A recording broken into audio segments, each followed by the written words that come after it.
रात के ठीक 2:17 बजे थे। दिल्ली पुलिस के कंट्रोल रूम में एक कॉल आती है। आवाज कांप रही थी। साहब, यहाँ एक लड़की है। जिंदा है, पर वो बोल नहीं पा रही। आंखें खुली हैं, लेकिन जैसे आत्मा निकल चुकी हो। लोकेशन थी एक पॉश सोसाइटी का फ्लैट, जहां बाहर से सब कुछ परफेक्ट दिखता था।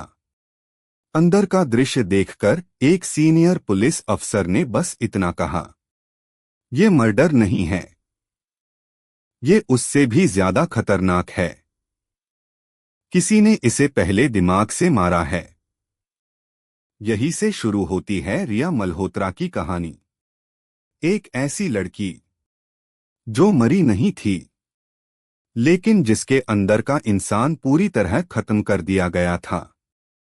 रिया मल्होत्रा, उम्र 26 साल। आईटी कंपनी में जॉब, साधारण परिवार, बड़े सपने। कॉलेज के दोस्तों के अनुसार रिया ज्यादा बोलती नहीं थी, भरोसा जल्दी कर लेती थी, और सबसे खतरनाक बात, अकेलेपन से डरती थी।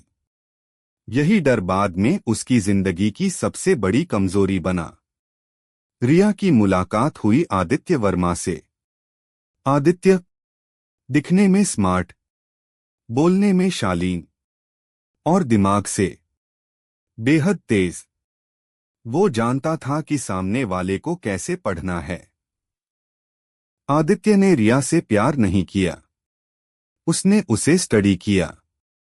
वो जानता था रिया को तारीफ की भूख है, उसे किसी का सहारा चाहिए, और वो ना कहना नहीं जानती। शुरुआत में सब कुछ परफेक्ट था। फिर धीरे धीरे रिया के दोस्तों से दूरी, परिवार से बहाने, तुम्हें कोई नहीं समझता, सिर्फ मैं। ये प्यार नहीं था, ये था आइसोलेशन का पहला चरण। आदित्य हर बात को रिया की गलती बना देता। अगर वो रोती, तुम ओवररिएक्ट कर रही हो।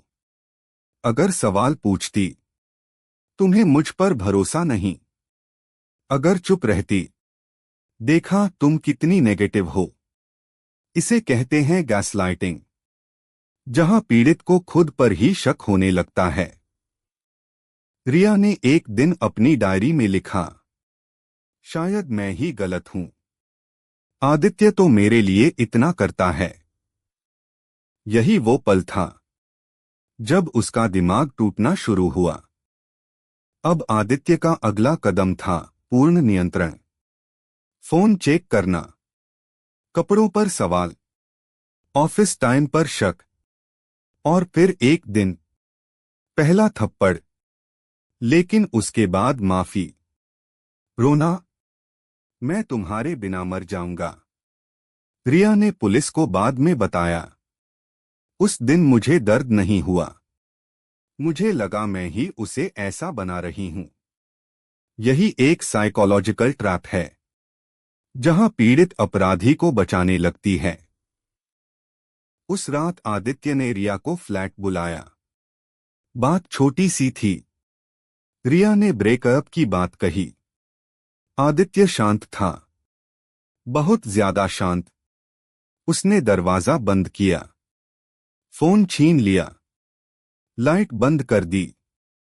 अगले 8 घंटे रिया को मारा नहीं गया, उसे डराया गया, नीचा दिखाया गया, मानसिक रूप से तोड़ा गया।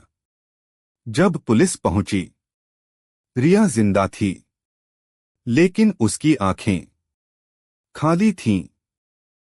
आदित्य भागा नहीं। उसने पुलिस से कहा, मैंने उसे मारा नहीं, मैंने तो बस उसे सच दिखाया। जांच में पता चला, आदित्य पहले भी 2 लड़कियों को इसी तरह कंट्रोल कर चुका था। वो साइकोलॉजी में डिप्लोमा कर चुका था, और नार्सिसिस्टिक पर्सनालिटी डिसऑर्डर के लक्षण थे। ये कोई अचानक किया गया अपराध नहीं था, ये था एक सोचा समझा मानसिक खेल। रिया को महीनों तक काउंसलिंग, थेरेपी, दवाइयाँ लेनी पड़ी। आज भी वो पूरी तरह ठीक नहीं है।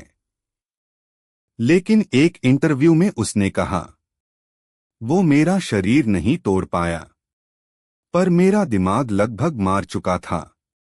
अंत में एक डरावनी सच्चाई। भारत में ऐसे अपराध अक्सर रिलेशनशिप प्रॉब्लम कहकर दबा दिए जाते हैं, क्योंकि निशान शरीर पर नहीं, दिमाग पर होते हैं। याद रखिए, हर मुस्कुराता इंसान सुरक्षित नहीं होता और हर चोट खून से नहीं दिखती। आज रिया की कहानी यहां खत्म होती है, लेकिन सच्चाई ये है कि ऐसी रियाएं आज भी हमारे आसपास हैं, चुप, डरी हुई और मदद का इंतजार करती हुई। अगर ये कहानी आपको अनकंफर्टेबल लगी तो समझ लीजिए, ये वीडियो अपना काम कर गया, क्योंकि चुप रहना सबसे खतरनाक होता है। अगर आप चाहते हैं कि कोई और लड़की या कोई और इंसान इस तरह अंदर से टूटने से पहले सच पहचान ले, तो इस वीडियो को लाइक करिए ताकि ये कहानी और लोगों तक पहुंचे। सब्सक्राइब करिए, क्योंकि यहां हम सिर्फ कहानियां नहीं, सच्चाई दिखाते हैं। कमेंट में लिखिए, क्या आपने कभी किसी को ऐसा टूटते देखा है?